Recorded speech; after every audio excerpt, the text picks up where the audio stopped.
Hello everyone and welcome to a very special edition of Navis Nobilite. Today I'm going to actually be doing a miniature review.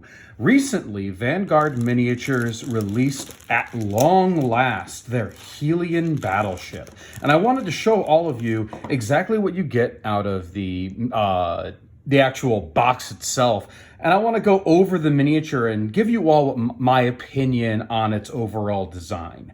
Now, fortunately enough, as you can see, I have a number of ships already pulled out of my selection to give you some idea of the scale of the ship. These are a number of my painted battleships, which, trust me, is a minority of all of my other ships, but hopefully this will be able to give you guys some idea of the size, the scale, and the difficulty involved with the Helian battleship. So, here is our Helian battleship. It comes in this bag.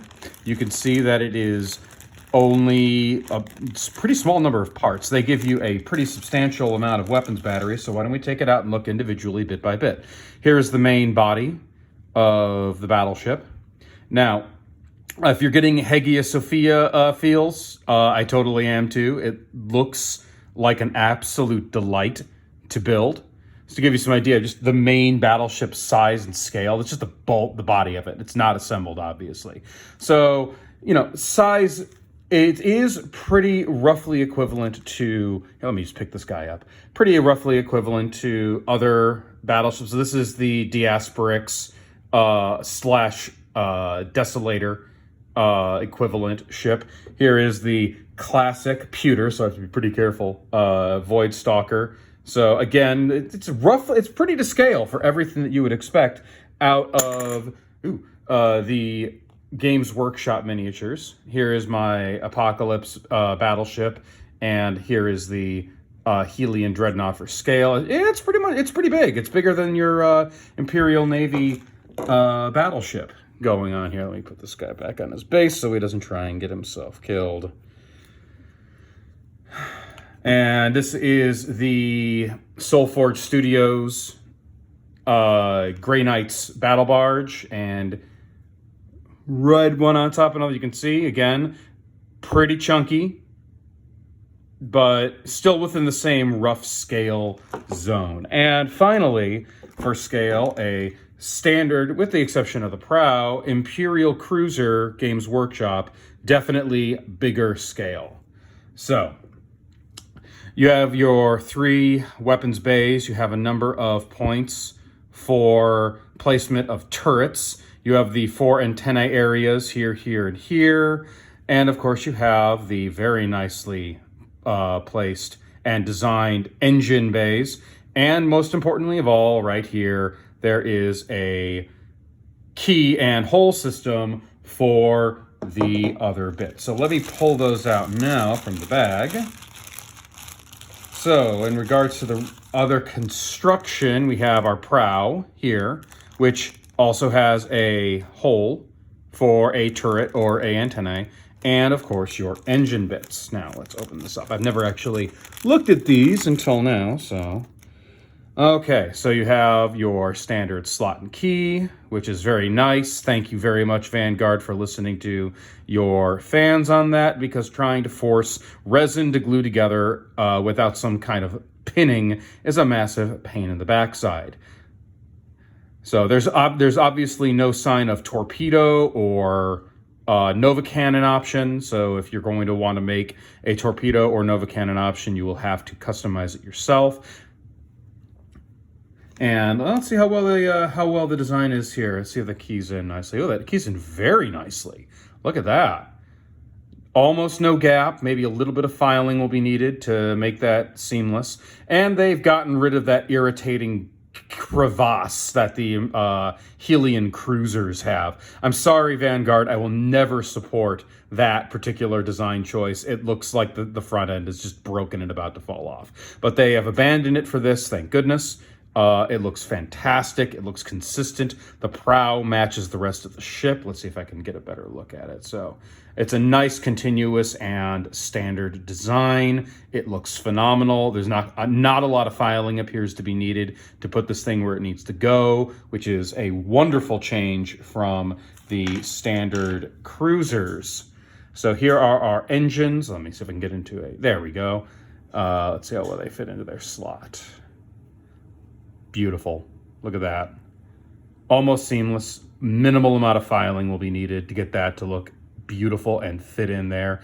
There's no specific place for them to go. They're all identical, so you don't have to worry about putting the wrong engine in the wrong spot. So we're looking at, what, 6, 7 major glue points. The rest of it is just weapon bays and turrets. All right, so moving on to the weapons that they give you. Now, they give you a adequate amount. They actually they have departed from the Games Workshop model and have actually given you enough weapons bays to actually make this anything you want it to be. So there we go. That's right there. That's 4 and 6 of every weapons option right there. Look at that. They let you build it how you want to build it. Now, that's something that I will always happily support. Thank you, Vanguard Miniatures. And they give you adequate and overwhelming numbers of turrets. Now, this thing will require on it 1, 2, 3, 4, and a fifth, not just a fifth one, but 3 more, because there's 2 underneath, 2, let me get that back into focus. There are 2 here and 1 here. So bare minimum, 7 of these turrets are going to go into just filling out the holes on here. Now, this is something that I'm going to be a little bit critical of. I do not like the turrets that Vanguard makes. I feel like they're too small for the size of their ships. I really wish they would give you more and better turret options. Here are your towers. You get 4 of them and only 4. I would have liked if they gave you maybe 2 more of these, just in case one of them breaks, falls off, or gets lost, because they're pretty small. And small and fragile things, as we all know, get lost, especially on carpets that are annoyingly gray colored. You can tell I've had that problem before. So here are your weapon bays. These are the normal weapon bays that come with all Helian ships.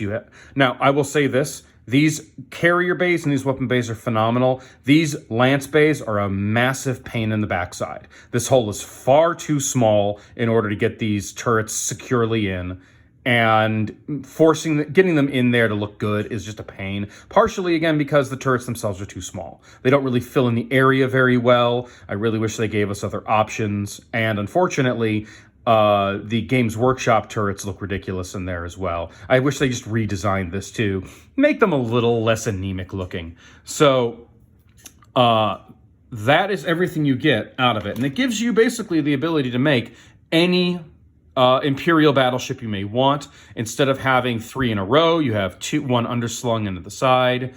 This thing is far too big to be used as anything but a battleship. You could potentially utilize it as a Gloriana, because it is chunkier than its contemporaries. It's certainly wider. It's a little bit longer with its prow in there and the engines on. But when it comes to the actual specific detail, this is one of those minis that I would say the further away it is, the prettier it looks, but when you get up close to it, you start to see the almost the failure of the detail. If you look along here, there's an awful lot of empty space. There's just a lot of blank paneling with very little, very basic square detail work. If you want to make a comparison to, say, an Imperial Navy ship, there's a lot more gribbles. All the detail is far more compact, so it makes the ship look a great deal more detailed.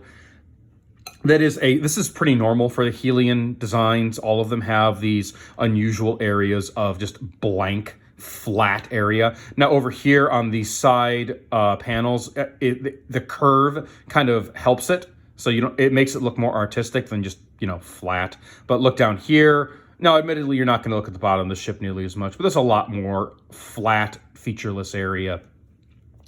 Overall, I am very happy I picked this ship up. It's going to be a wonderful piece to my, it's going to be a wonderful flagship for my Helian fleet, of which I have many ships.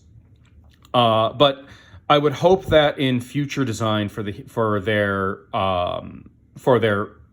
either their Battlefleet Gothic ships or their own specific lines that Vanguard is making for their own game, they fill in a lot of this area. This area is just sparse. It actually makes it harder to paint because you have to figure out what the heck you're going to do with it.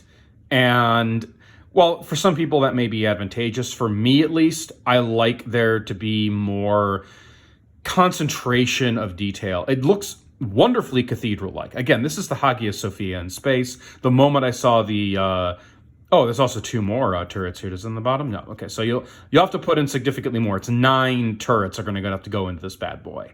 So bear that in mind. Oh no, 1 more. Make that 10. One right here in the back. So a lot of work is going to go into building, not necessarily building it, but painting it to make it look good will probably be a heck of a challenge for you. Now, for example, over here in these dome areas, they kind of seamlessly kind of fall in to the curved areas, which for anybody who has to paint these, that is a massive pain because there's no natural stop for the brush to hit. So, and you have to play around with lighting. You have to play around with a lot of things to make it look good. And over here, you have a very similar problem. There's really just, these domes just come down into flat, featureless areas, making painting irritating. So it would have been better if there were like little bars along the bottom of the of these little window areas. That would be a nice natural stop for the paintbrush. But if you're a good painter, you will be able to accomplish incredible things with this. Where did that prow go? There we go. So looking at the prow in its detail, there, obviously there's not going to be quite as much detail involving the prow because, to really no surprise, it's a large, flat panel like most Imperial Navy ships, but it has these cooling vents. I really wish they had an option for a giant, Nova cannon on the top. That would be very, very cool, but unfortunately that's not an option. That would allow us to make a Apocalypse out of this thing. Regrettably, you really only have the option of, if you want to take a drill to it, you have to get the torpedoes in, or just pretend that the torpedoes are underneath. But you're really kind of restricted to the 2 carrier vessels of the Oberon and the Emperor as it stands. Let's get that little thing there. Yeah. Obviously, this has been a lot of work has gone into this. Vanguard did a great job. If I were to give this an overall number out of 10 for quality, I would give this easily an 8 out of 10. The best thing about this is, look at this, just one solid piece. You know what that means? If I drop it, it's not going to fall apart into 50 bazillion pieces. It's going to take a day and a half to repair. Anybody who's had to put together one of these or one of these, the Apocalypse or the Voidstalker, knows the misery of multi-part, many-part ships. This being just one solid part where everything fits together nice and snug. It has these individual keys, reducing the need for pinning. Just putting it together is going to be so much easier than worrying about the older GW minis. Even putting together the Helian battleship is going to be is going to be more difficult than putting this together. Sorry, Helian, the Diasporix battleship. The only ship that's going to be probably the easier would have been the Soulforge Studios battle barge, because the only separate part really is the prow. So this is just on construction alone, design aesthetic and design thought pattern. That just on design, 10 out of 10. Well done, Vanguard, for making this. You nailed what GW never managed. Plain and simple, 10 out of 10. Which is, keep it simple, keep it a single piece so it doesn't fall apart. And the only thing that we all know, super glue only binds to human skin. So again, design aesthetic, design, engineering for ease of assembly, 10 out of 10. Detail work, I give it closer to a 7 out of 10. There's an awful lot of open area that could really use something. I don't know exactly what, but it could have used something to fill out, these large top, because this is the part of the mini that you'll look at, top down typically. And there's just all this open area that could have had something there. I don't know what, but it just feels very empty. I feel that the bridge is also just a little bit, substandard. There should be something impressive there. I'm not entirely sure what they could have done, but it feels very flat. and not quite as opulent as the rest of the vessel.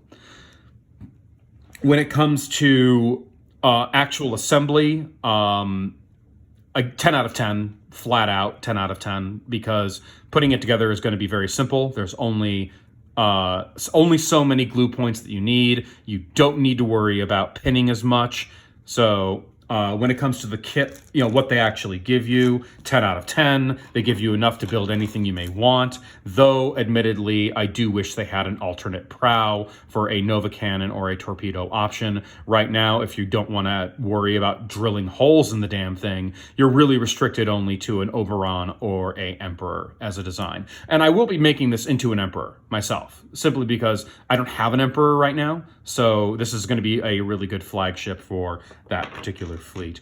So the cost of the ship itself was about 40 USD. That price may vary depending on where you live. It's definitely worth it. It's still cheaper than what the Imperial vessels used to cost, or certainly what they cost now. And it looks positively gorgeous. And hopefully when I get this thing assembled and painted, I'll do it some justice. So that's this review of the Vanguard Miniatures Helian Dreadnought. As you can see, I really love it. I'm glad I paid for it. Oh yeah, very important. I paid for this on my own.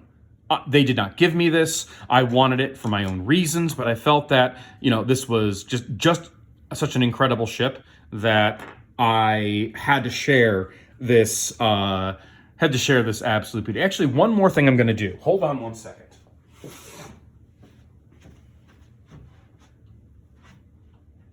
Meanwhile, as I pull up some other stuff. So last thing I'm going to do for this video is compare it to the actual Helian cruisers. Now, as you can see, I've taken out that ridiculous gap here. And I don't care what you think, Vanguard. I will never approve of having a giant gap between the prow and the cruiser bay. So this is the Helian cruiser. I made this out to be a Dominator, as you can clearly see. So comparing its design, let's get my phone focus to this. You can see it's definitely an adaptation, but for some reason, the bridge isn't consistent, which I'm very confused by in that design process. The prow is reasonably consistent. If I pull over right here, we have a good old-fashioned Tyrant. You can see the consistencies in design. You have the weird, Bastille-like look that goes on over here. The central dome, there's one here. They put a lot of attention into making these domes here more impressive. I think they abandoned making the prow really as impressive as their cruisers.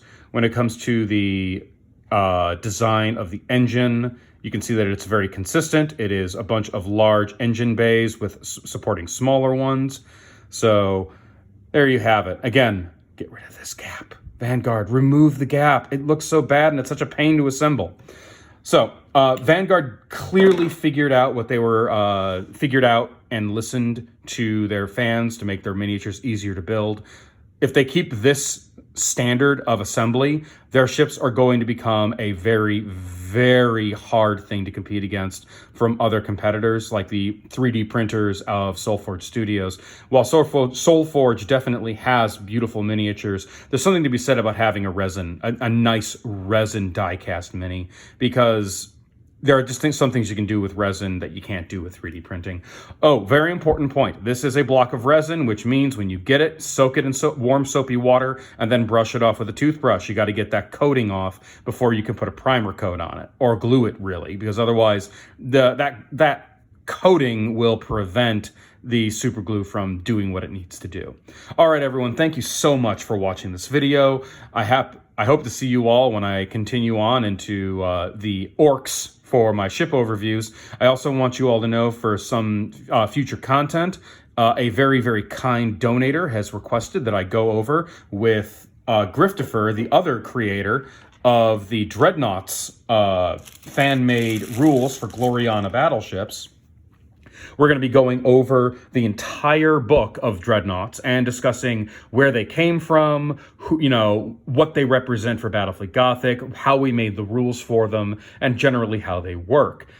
Now, That's not going to be coming out until sometime in June.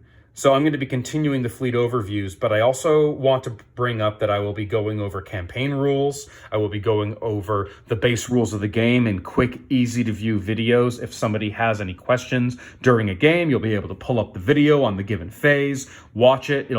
Each of them will only be a few minutes long. It's going to be right down to the point for people in the middle of a game who may have a rules dispute. And hopefully those will be useful to individual players as they play the game. Now, thank you all very much for watching. I hope to see you all in the next video. Have a great day.